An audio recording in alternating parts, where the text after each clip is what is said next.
میں مولانا محمد خالد صاحب امام مسجد آئینوں والی اور مولانا محمد انس صاحب ان دونوں حضرات سے گزارش کر رہا ہوں کہ وہ جلد سے جلد اسٹیج پر موجود حضرات علماء کرام کے بیعزت لگا کر کے استقبال فرمائیں۔ مولانا محمد خالد صاحب اور مولانا محمد انس صاحب آ جائیے، ادھر سے شروعات کی جلدی وہ کانٹے لے لو، آپ لوگ جاؤ سر ادھر سے۔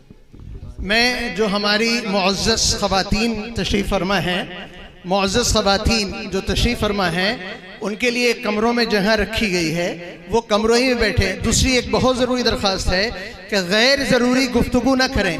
مستورات کی آواز مجمع کے اندر آ رہی ہے، جس کی وجہ سے آدمیوں کو گفتگو کرتے ہوئے ہمارے علماء اکرام کو تھوڑی سی بیچ کے اندر کوئی ڈسٹربنس ہو سکتا ہے۔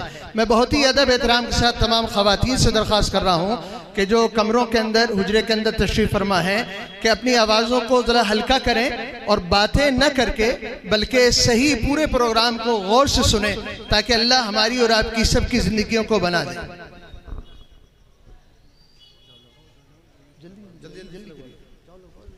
ہمارے تمام جو مہمانان اکرام ہیں صدر محترم کے بیج لگا کر استقبال کیا گیا ہے، اس کے علاوہ جتنے بھی مہمانان ہمارے اسٹیج پہ اس وقت جلوہ افروز ہیں ان کے بیج لگا کر ان سب کا استقبال کیا جا رہا ہے۔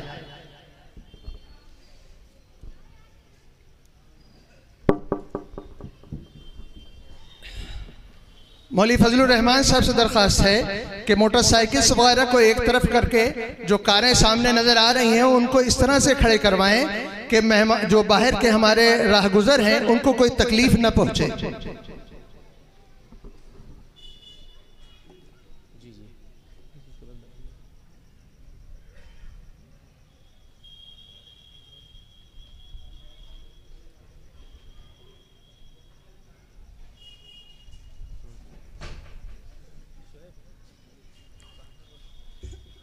حاضرین گرامی، جیسا کہ آپ حضرات کو یہ بتایا جا چکا ہے کہ وقت بہت مختصر ہے، کسی طرح کی تمہید کرنے کی کوئی گنجائش نہیں ہے، بس ہمیں اپنے اکابر علماء کرام کی گفتگو کو سماعت کرنا ہے اور اس سے سبق حاصل کرنا ہے۔ اس لیے آئیے بلا کسی تاخیر و تمہید میں جلسہ دستار بندی کے صدر محترم مفسر قرآن حضرت اقدس مولانا محمد عظیم الدین صاحب قاسمی دامت برکاتہم بانی و محتمم مدرسہ انوار العلوم انٹا چوراہا سے انتہائی ادب و احترام کے ساتھ گزارش کر رہا ہوں کہ حضرت تشریف لے آئیں اور اپنے صدارتی خطبے سے ہم تمام ہی سامعین کے قلوب کو مستفید اور مجلہ فرمائیں۔ حضرت مولانا محمد عظیم الدین صاحب قاسمی دامت برکاتہم۔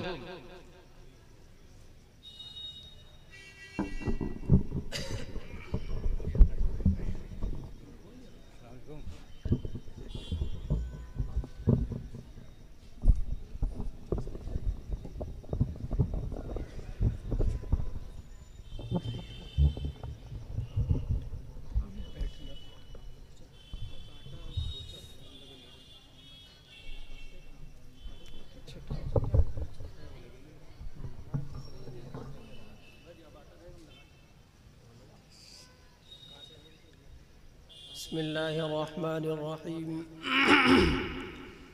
الحمد لله نحمده ونستعينه ونستغفره ونؤمن به ونتوكل عليه ونعوذ بالله من شرور أنفسنا ومن سيئات أعمالنا من يهده الله فلا مضل له ومن يضلله فلا هادي له ونشهد أن لا إله إلا الله وحده لا شريك له ونشهد أن محمدًا عبده ورسوله صلى الله تعالى عليه وعلى آله وأصحابه وأزواجه وذرياته وسلم رب اشرح لي صدري ويسر لي أمري واحلل عقدة من لساني يفقه قولي أما بعد أعوذ بالله من الشيطان الرجيم بسم الله الرحمن الرحيم والعصر إن الإنسان لفي خسر إلا الذين آمنوا وعملوا الصالحات وتواصوا بالحق وتواصوا بالصبر. وقال رسول الله صلى الله عليه وسلم: ألا إن لله أهلين وهم أهل القرآن أو كما قال صلى الله عليه وسلم. حضرات علماء کرام،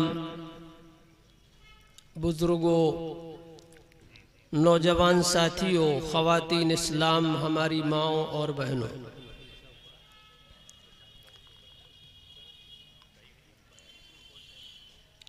یہ مدارس اسلامیہ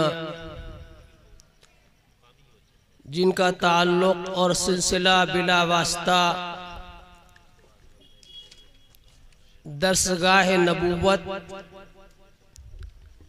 جس کے پہلے معلم اللہ کے پیغمبر ہمارے آقا صلی اللہ تعالی علیہ وسلم تھے، اور جس کے پہلے شاگرد حضرات صحابہ کرام رضوان اللہ تعالی علیہم اجمعین تھے، ان مدارس اسلامیہ کا سلسلہ نسب اس درسگاہ اول سے ملتا ہے،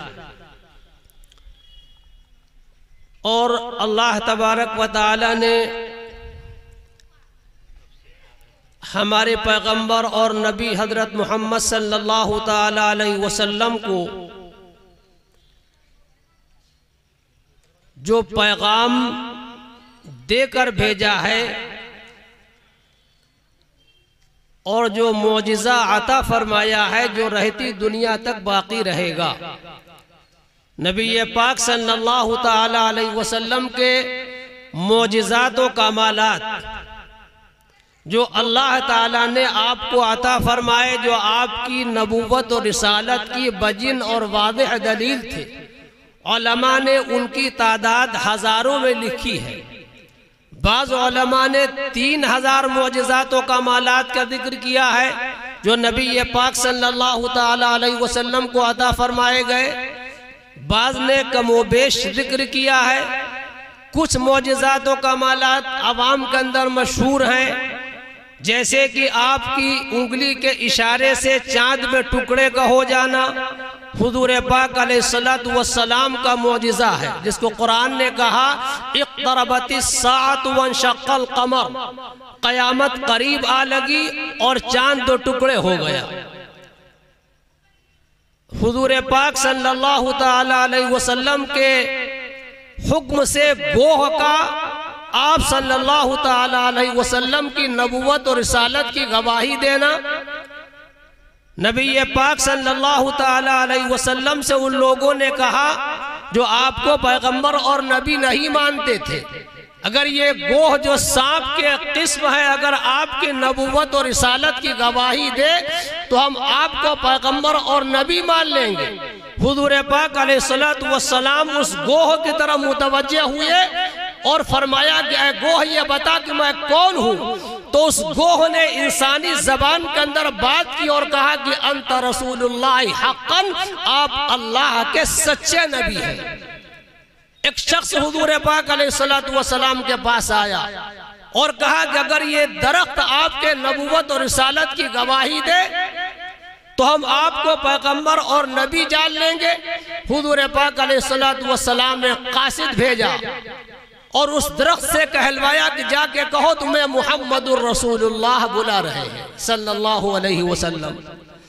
وہ درخت زمین کو پھاڑتا ہوا نبی پاک علیہ السلام کے سامنے آ کے کھڑا ہو گیا۔ نبی پاک علیہ السلام نے اس سے کہا کہ اے درخت یہ بتا کہ میں کون ہوں؟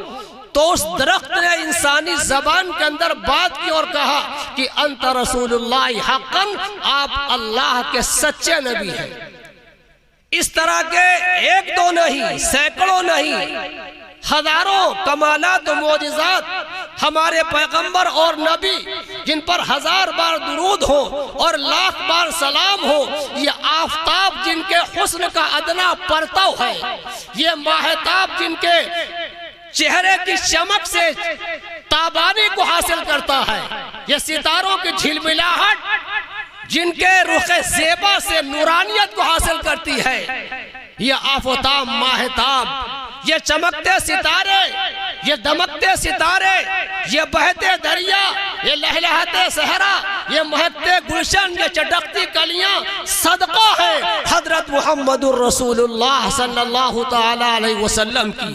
اور اس پیغمبر اور نبی کو اللہ تبارک و تعالیٰ نے جو معجزات و کمالات دیے ہیں، جو ہزاروں کی تعداد میں ہیں، بہت سارے معجزات و کمالات آپ صلی اللہ علیہ وسلم کے ساتھ رخصت ہو گئے، لیکن قرآن اللہ کا آخری کلام جو اللہ کی ذات سے بلا واسطہ نکلا ہوا ہے، یہ حضور پاک علیہ السلام کا ایسا معجزہ ہے، جب تک دنیا باقی رہے گی، آسمان باقی رہے گا، زمین باقی رہے گی، سورج باقی رہے گا، چاند باقی رہے گا، ستارے جھلملاتے رہیں گے، زہرہ ٹمٹماتا رہے گا، مشتری تابانی دیتا رہے گا، تب تک قرآن کریم باقی رہے گا، اور دنیا کی کوئی طاقت قرآن کو مٹا نہیں سکتی ہے۔ اللہ نے قرآن میں اعلان کیا، لا یأتیہ الباطل من بین یدیہ ولا من خلفہ، باطل قرآن کے نہ تو سامنے سے آ سکتا ہے، نہ پیچھے سے آ سکتا ہے، نہ دائیں سے آ سکتا ہے، نہ بائیں سے آ سکتا ہے۔ یہ قرآن اللہ رب العزت کا وہ کلام ہے، یہ مدارس اسلامیہ اس قرآن کریم کی درسگاہیں ہیں، ان سے رابطہ رکھنا، ان سے تعلق رکھنا، ان سے وابستہ رکھنا، ان سے وابستہ رہنا، ان کی خدمت کرنا، ان کا تعاون کرنا، یہاں آنا اپنی روحانیت کی بقا کے لیے ہے، اللہ رب العزت کی معرفت کو بڑھانے کے لیے ہے، اور نبی پاک صلی اللہ تعالی علیہ وسلم سے بلا واسطہ تعلق رکھنا ہے۔ دوستو، قرآن اللہ رب العزت کا وہ کلام ہے۔ آج مسلمانوں کا تعلق قرآن مقدس سے انتہائی کمزور ہے۔ حضور پاک علیہ السلام نے فرمایا، وہ دل جو قرآن سے خالی ہے کل بیت الخرب مانند ویران گھر کے ہے۔ جیسے ویران گھر پہ شیاطین کے اثرات ہو جاتے ہیں، اجنہ کا قبضہ ہو جاتا ہے، بھوت پریت کا اثر ہو جاتا ہے، بے برکتی نحوست وہاں ہوتی ہے، جہاں قرآن نہیں پڑھا جائے گا وہاں یہ سارے کے سارے کام ہوگے۔ جس دل میں قرآن نہیں ہے، جس سینے میں قرآن نہیں ہے، وہ مانند ویران گھر کے ہے۔ اللہ کے بندو، اپنے مکانوں کو سجاتے ہو، اپنے قبروں کو سجاتے ہو، کیا تم نے اپنی دنیا، اپنے دل کی دنیا کو سنوارنے کے لیے، اپنی روحانیت کو سنوارنے کے لیے، اپنی روحانیت میں جلا کو بخشنے کے لیے اللہ رب العزت کے کلام کو پڑھنے کی جدوجہد کی ہے؟ کوشش کی ہے؟ مسلمانوں کا بڑا طبقہ قرآن کریم پڑھا ہوا نہیں ہے۔ ہم کیسے اس بات کو کہیں؟ صحابہ کرام رضوان اللہ تعالی علیہم اجمعین میں سے اکثر صحابہ وہ ہیں جنہوں نے قرآن کریم کو بڑی عمروں کے اندر پڑھا، بڑی عمروں کے اندر پڑھا۔ آج ہمارے مدارس میں آنے والے طلبہ کی تعداد میں کیسے اس بات کو کہوں؟ 1.5% ہے۔ یہ صورتحال ہے۔ لاک ڈاؤن سے پہلے یہ طلبہ کی تعداد 2.5% تھی مدارس میں آنے والے طلبہ کی، جبکہ قرآن بنیاد ہے۔ دین کا کوئی کام قرآن کے بغیر نہیں ہو سکتا ہے۔ قرآن و سنت ہماری بنیاد ہے، ہمارا اساس ہے، ہمارا دستور ہے۔ قرآن صرف برکت کی کتاب نہیں ہے، قرآن صرف اپنے مردوں کے لیے نہیں ہے، قرآن مردے کے سرحانے رکھنے کے لیے نہیں ہے، قرآن خالی کے لیے نہیں ہے۔ یہ قرآن اللہ کا دستور ہے، اللہ کا آئین ہے، یہ کتاب زندگی ہے۔ اس کے حلال کو پہچانو، اس کے حرام کو پہچانو، اس کے جائز کو پہچانو، اس کے ناجائز کو پہچانو۔ لے کے خود پیر مغا ہاتھ میں مینا آیا، لے کے خود پیر مغا ہاتھ میں مینا آیا، میں کشو شرم کی اس پر بھی نہ پینا آیا۔ وہ مینا کیا تھا؟ قرآن اللہ رب العزت کا آخری کلام، اور اللہ رب العزت کی ذات سے بلا واسطہ نکلا ہوا۔ نبی پاک علیہ السلام کہ صحابہ حضرت عبداللہ ابن مسعود رضی اللہ تعالیٰ عنہ کے بارے میں آتا قرآن مقدس کو اپنے ہاتھ کے اندر لیتے اور فرماتے ہذا کلام ربی، ہذا کلام ربی، ہذا کلام ربی، یہ میرے رب کا کلام ہے، یہ میرے رب کا کلام ہے۔ اور یہ کہتے کہتے حضرت عبداللہ ابن مسعود رضی اللہ تعالیٰ عنہ پر غشی طاری ہو جاتی، بے ہوش ہو جاتے اور گر جاتے۔ یہ حضرات صحابہ کرام رضوان اللہ تعالی علیہم اجمعین کا قرآن سے تعلق تھا۔ آج ہمارا قرآن سے تعلق انتہائی کمزور، ہمارا بڑا طبقہ قرآن کریم پڑھا ہوا نہیں۔ جو قرآن کریم پڑھا ہوا ہے وہ قرآن کی تلاوت کتنی کرتا ہے ہم سارے کے سارے غور کریں۔ جو طبقہ قرآن کریم کی تلاوت کرتا ہے وہ قرآن کے معنی کو کتنا سمجھتا ہے، ہم کیسے اس بات کو کہیں؟ حالانکہ قرآن لکھا اسم للنظم والمعنی جميعا، قرآن الفاظ اور معنی دونوں کا نام ہے۔ اس کے الفاظ کی تلاوت کرنا، اس کے معنی کو سمجھنا، اللہ تبارک و تعالیٰ نے ہم سے کیا چاہا ہے اور کیا مطالبہ کیا ہے۔ ہمارا نوجوان، ہمارا ادھیڑ، ہمارا بوڑھا، ہماری عورتیں، ہماری مستورات پوری زندگی نماز پڑھتی ہیں اور نماز میں سورہ فاتحہ یا سورہ علم ترا سے لے کے والناس تک کی سورتیں پڑھتی ہیں، لیکن کتنے ایسے مسلمان ہیں جن کو قرآن کریم کی سورہ فاتحہ کا ترجمہ یاد ہے؟ آپ غور کیجئے گا اس میں۔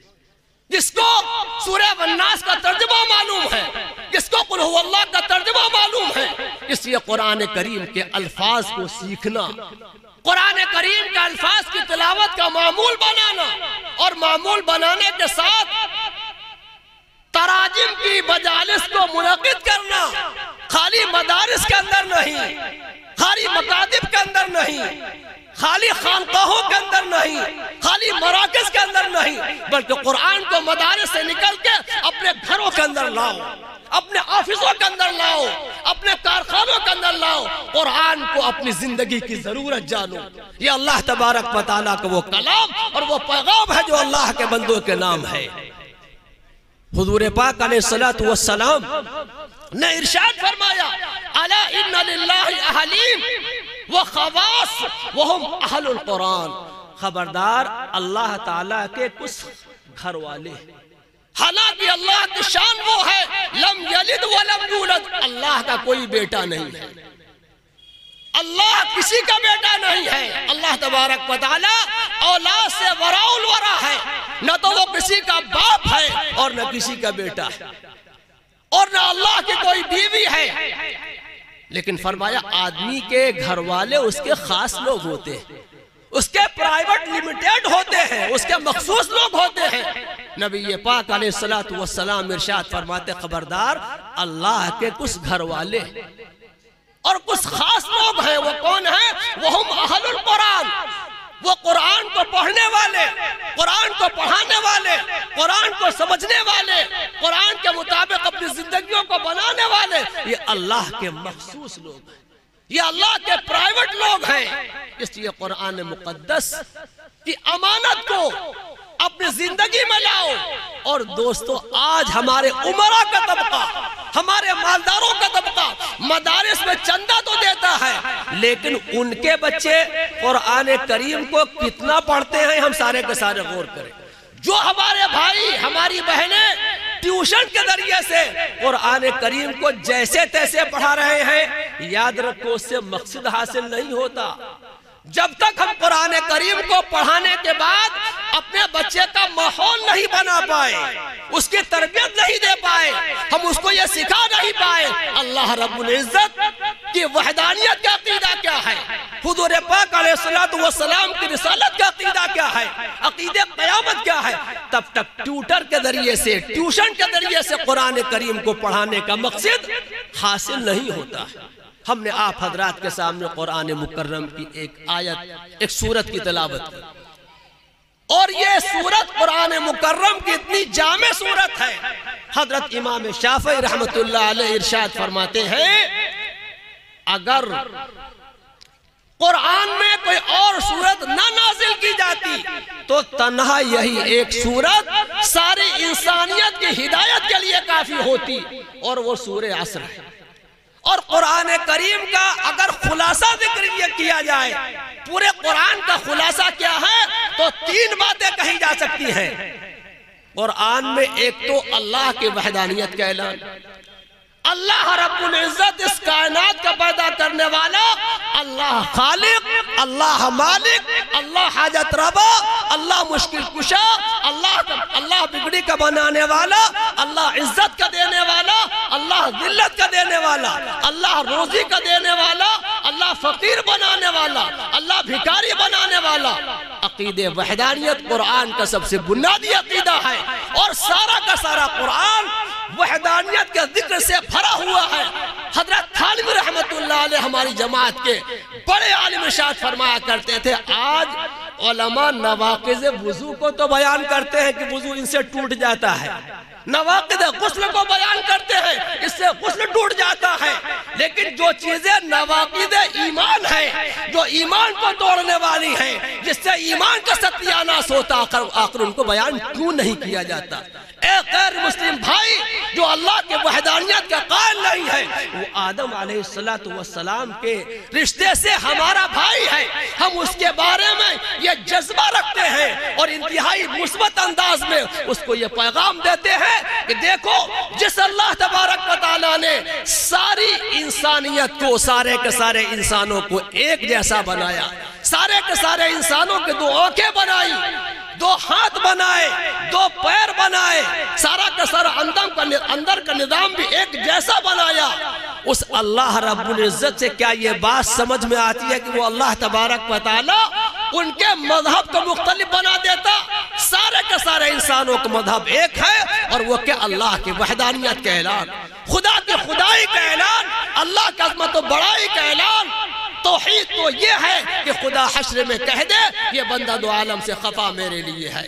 ہم کسی کو مجبور نہیں کرتے، لیکن انتہائی ببانگے دوہل ساری دنیا کے سامنے اللہ رب العزت کی وحدانیت کے پیغام کو پیش کرتے ہیں، اور کائنات عالم کی ہر شے چھوٹی ہو یا بڑی ہو اللہ رب العزت کے وجود کا پتہ دیتی ہے، خدا کی خدائی کا پتہ دیتی ہے، اللہ کی عظمت و بڑائی کا پتہ دیتی ہے۔ یہ اللہ رب العزت کی ذات و صفات قرآن کے اندر بھری ہوئی ہیں، اور امت مسلمہ جو قیامت تک کے لیے بھیجی گئی ہے اس کی یہ ذمہ داری ہے اپنے سوشل میڈیا کے ذریعے سے، اپنے الیکٹرانک میڈیا کے ذریعے سے، اپنے پرنٹ میڈیا کے ذریعے سے اللہ کے ان بندوں کو جو اللہ کی وحدانیت کے قائل نہیں ہے، اللہ کے وجود کے قائل نہیں ہے، ان کو یہ بتائیں کہ وہ غور کریں، سمندر کے اوپر ہزاروں ٹن وزن کو لے کے چلنے والا وہ جہاز جو پانی کی سطح پہ چل رہا ہے، اور پانی جیسی سیال چیز اپنے کلیجے میں اس جہاز کو سمو نہیں پاتی ہے، آخر پانی جیسی سیال چیز پہ اس جہاز کو روکنے والا کون ہے؟ یہ صرف اللہ کی طاقت ہے۔ قرآن نے کہا اولم یروا الی الطیر فوقہم صافات ویقبضن، اے دنیا کے انسانوں کیا غور نہیں کرتے؟ آسمان میں اڑتے ہوئے پرندوں کو نہیں دیکھتے ہو؟ کبھی وہ پروں کو ہلاتے ہیں اور کبھی پروں کو روک لیتے ہیں، ان کو گرنے سے روکنے والا کون ہے؟ ما یمسکہن الا اللہ، صرف اللہ روکنے والا ہے۔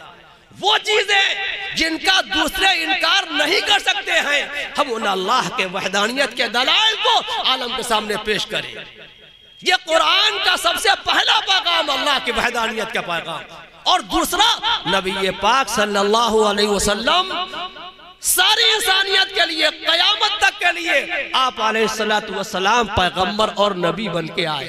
آپ اللہ تو نہیں ہیں، لیکن اللہ کے بعد جتنے مقامات ممکن ہو سکتے تھے وہ سارے کے سارے اللہ تعالیٰ نے ہمارے پیغمبر اور نبی حضرت محمد الرسول اللہ صلی اللہ علیہ وسلم کو عطا فرما دیے۔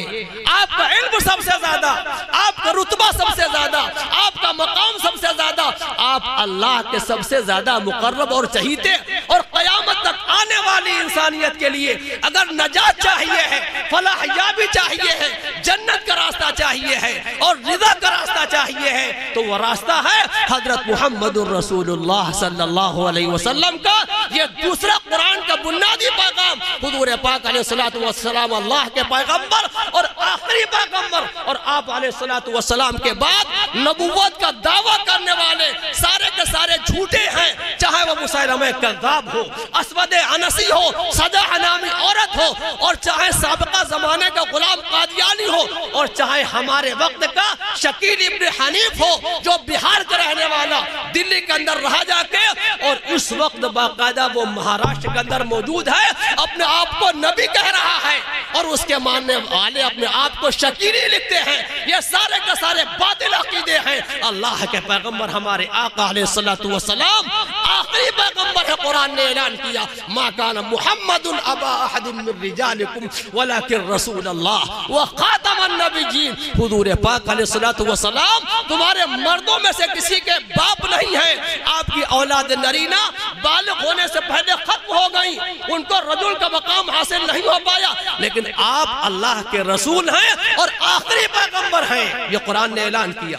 اور تیسرا قرآن کا بنیادی عقیدہ عقیدہ آخرت، یہ کائنات عالم کا نظام، یہ چمکتا ہوا آفتاب، یہ دمکتا ہوا ماہتاب، یہ بھاری بھرکم آسمان، یہ چوڑی چتلی زمین، یہ انتہائی مضبوط پہاڑ، یہ ہمیشہ باقی نہیں رہیں گے۔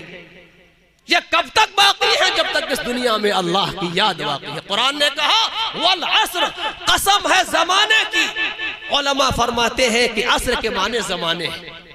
عصر کے معنی زمانہ، ایک اس کی تفسیر تو یہ ہے قسم ہے زمانے کی، انقلابات لیل و نہار، رات کا آنا، پھر دن کا آنا، صبح کا آنا، شام کا آنا، اللہ رب العزت کی قدرت کاملہ کی بڑی نشانی ہے۔ جس وقت کو تم ضائع کر رہے ہو اس کو انتہائی آسانی کے ساتھ گوا دیتے ہو، یہ وقت اللہ رب العزت کی بڑی نعمت ہے۔ قرآن نے کہا والعصر، قسم ہے زمانے کی، ان الانسان لفی خسر، سارے کے سارے انسان خسارے کے اندر ہے، بادشاہ خسارے کے اندر ہے، وزیر خسارے کے اندر ہے، صدر خسارے کے اندر ہے، عام آدمی خسارے اور گھاٹے کے اندر ہے۔ ان الانسان لفی خسر الا الذین آمنوا وعملوا الصالحات۔ اور دوسری اس کی تفسیر یہ لکھی عصر کے معنی نماز عصر کے ہیں۔ نماز عصر کا وقت دنیا کے کام و کاج کے اعتبار سے بڑا قیمتی ہوتا ہے۔ آدمی اپنے کام و کاج کو سمیٹتا ہے، اپنے گھر واپس آنے کی فکر کرتا ہے۔ اللہ تبارک و تعالیٰ نے نماز عصر کی قسم کھائی۔ اور تیسری اس کی تفسیر یہ ہے عصر کے معنی حضور پاک صلی اللہ تعالیٰ علیہ وسلم کا زمانہ، نبی پاک علیہ السلام کے زمانے کی قسم کھائی جو انوارات سے بھرا ہوا تھا، جس میں خیر غالب تھی، بھلائی غالب تھی، اور حضرات صحابہ کرام رضوان اللہ تعالی علیہم جو ہماری جان ہے، ہماری شان ہے، ہمارا ایمان ہے۔ حضرات صحابہ کرام رضوان اللہ تعالی علیہم اجمعین سے ہمیں قرآن ملا، ہمیں حدیث ملی، اور اللہ کے نبی علیہ السلام کی وہ جلوتوں کو دیکھنے والے، خلوتوں کو دیکھنے والے، صبحوں کو دیکھنے والے، شام کو دیکھنے والے۔ اسی لیے لکھا علماء نے بعد میں آنے والا بڑا سے بڑا ولی اور بڑا سے بڑا قطب اور بڑا سے بڑا ابدال مقام صحابیت کو پا نہیں سکتا ہے۔ ہم نے مانا وہ اپنے ریاضات کے ذریعے سے، اپنے مجاہدات کے ذریعے سے ولی ہو سکتا ہے، غوث ہو سکتا ہے، قطب ہو سکتا ہے، لیکن وہ آنکھیں کہاں سے لائے گا جن آنکھوں نے جلوہ دیکھا ہے محمد الرسول اللہ صلی اللہ علیہ وسلم کا؟ وہ زبان کہاں سے لائے گا جس زبان نے بلا واسطہ باتیں کی ہیں مدنی آقا صلی اللہ علیہ وسلم سے؟ اور وہ دل کہاں سے لائے گا جس دل کو مجلہ کیا ہے اور مصفہ کیا ہے اور جانچا ہے اور پرکھا ہے اور صاف کیا ہے حضرت محمد الرسول اللہ صلی اللہ علیہ وسلم؟ قرآن نے کہا وَأَلْزَمَهُمْ كَلِمَةَ التَّقْوَى وَكَانُوا أَحَقَّ بِهَا وَآلَهَا۔ کلمہ تقوی کو اللہ نے صحابہ کے لیے لازم کر دیا۔ خلفاء راشدین ہو، ابو بکر ہو، عمر ہو، عثمان ہو، علی ہو، سعد ہو، سعید ہو، طلحہ ہو، زبیر ہو، یہ سارے کے سارے صحابہ ہماری جان ہے، ہمارا ایمان ہے۔ ان سے قطع تعلق کے ساتھ ایمان سلامت نہیں رہ سکتا ہے۔ اللہ نے اس زمانے کی قسم کھائی، قسم ہے زمانے نبوت کی، ان الانسان لفی خسر۔ یہ تین تفسیریں علماء نے لکھی ہیں، سارے کے سارے انسان خسارے کے اندر ہیں، گھاٹے کے اندر ہیں، مگر کون خسارے کے اندر نہیں؟ الا الذین آمنوا، مگر وہ لوگ جو ایمان لائے۔ جنہوں نے اللہ کو ایک مانا ذات کے اعتبار سے، صفات کے اعتبار سے. اور یاد رکھو ہم دنیا کے اعتبار سے چاہیں جتنا اچھا گھر بنا لیں، کتنا بہتر ہمارا کاروبار ہو جائے، بڑی مہنگی کار خرید لے، بڑے عہدے مناسب کے اوپر فائز ہو جائے، لیکن ہمارا رابطہ، ہمارا تعلق اگر اللہ کے ذات سے نہیں ہو پایا تو اللہ رب العزت کی نظر میں ہماری کوئی اوقات نہیں ہے، ہماری کوئی حیثیت نہیں ہے. اللہ نے دنیا کو پیدا کیا ہے اپنی معرفت کے لیے، اپنی پہچان کے لیے، اپنے آپ کو جنوانے کے لیے اللہ نے دنیا کو بنایا. ارشاد فرمایا مگر وہ لوگ جو ایمان لائے وہ خسارے کے اندر نہیں ہے، گھاٹے کے اندر نہیں ہے، وہ اپنے مقصد میں کامیاب ہیں. اور کہیں فرما قد افلح المؤمنون، صرف ایمان والا کامیاب ہے، بے ایمان کامیاب نہیں ہے. ایمان لائے اور ایمان لانے کے ساتھ ساتھ جو ایمان کی علامت ہے اعمال صالحہ سے اپنی زندگی کو سجانا، سوارنا. یہ رجب کا مہینہ جو حضور پاک علیہ الصلوۃ کی معراج کا مہینہ ہے، نماز اس کا بڑا تحفہ ہے. اور حضور پاک علیہ السلام کے ذریعے سے اللہ تعالیٰ نے 700 مقامات پر قرآن میں ایمان کے ساتھ ساتھ نماز کی دعوت دی. 700 مقامات پر نماز کی دعوت دی ہے. جو لوگ ایمان لائے اور نیک صالح اعمال کرتے رہتے ہیں وہ خسارے کے اندر نہیں ہے. آمنوا وعملوا الصالحات، جو ایمان لائے اور نیک صالح اعمال کرتے رہتے ہیں. وتواصوا بالحق، اور ایمان لانے کے ساتھ ساتھ اعمال صالحہ کرنے کے ساتھ ساتھ اس حق کی دعوت کو، وحدانیت کے پیغام کو، رسالت کے پیغام کو، عقیدہ آخرت کو لوگوں کے سامنے پیش کرتے رہتے ہیں. ہم دیوانے ہیں اللہ رب العزت کے، ہم چہیتے ہیں محمد الرسول اللہ صلی اللہ علیہ وسلم کے. عقیدہ آخرت ہماری جان ہے. یہ دنیا کی زندگی چند روزہ ہے، اس لیے وہ دوسروں کو یہ پیغام دیتے رہتے ہیں وتواصوا بالحق، اور آپس میں ایک دوسرے کو حق کی وصیت کرتے رہتے ہیں. اور اس حق کی وصیت کرنے میں جو پریشانیاں پیش آتی ہیں، جو حالات پیش آتے ہیں، ان پریشانیوں کو انتہائی خندہ پیشانی کے ساتھ جھیلتے ہیں. وتواصوا بالحق وتواصوا بالصبر، جو صبر کی آپس میں ایک دوسرے کو وصیت کرتے رہتے ہیں. اس لیے دوستو یاد رکھو یہ قرآن کا پیغام ہم سب کے سامنے ہونا چاہیے. قرآن اللہ رب العزت کا کلام اللہ کی ذات سے بلا واسطہ نکلا، اس کے الفاظ اور معنی دونوں مقصود. اس لیے تلاوت قرآن کے ساتھ ساتھ ہم تمام بھائیوں کو، اپنے بزرگوں کو، اپنی ماں و بہنوں کو یہ دعوت اور یہ پیغام دیتے ہیں قرآن کی روزانہ کی تلاوت کو اپنے لیے زندگی کے معمولات میں شامل کریں، اور اسی کے ساتھ ساتھ کم سے کم 1-2 رکوع کا ترجمہ بھی ضرور پڑھیں. قرآنی مجالس میں بھی شرکت کریں، اور اگر یہ نہ ہو پائے تو کم سے کم ہر مرد ہر عورت قرآن کا ترجمہ 1 رکوع یا 2 رکوع روزانہ پڑھے، تاکہ وہ جانے کہ اللہ تعالیٰ نے ہم سے قرآن سے کیا مطالبہ کیا ہے اور کیا چاہا ہے، اور قرآن میں کیا لکھا ہوا ہے. اللہ کے بندو، ہمارا سب کچھ عربی کے اندر ہے. قرآن عربی میں، حدیث عربی میں، خطبہ عربی میں، اذان عربی میں، اور تکبیر عربی میں، اور مسلمان عربی سے اس درجے نابلد. یہ اس قوم کا حال ہے. اللہ تعالی ہم سب کو ان باتوں کے سمجھنے کی اور اس کے مطابق عمل کرنے کی توفیق عطا فرمائے. وآخر دعوانا الحمدللہ رب العالمین. جزاک اللہ خیرا و احسن الجزاء.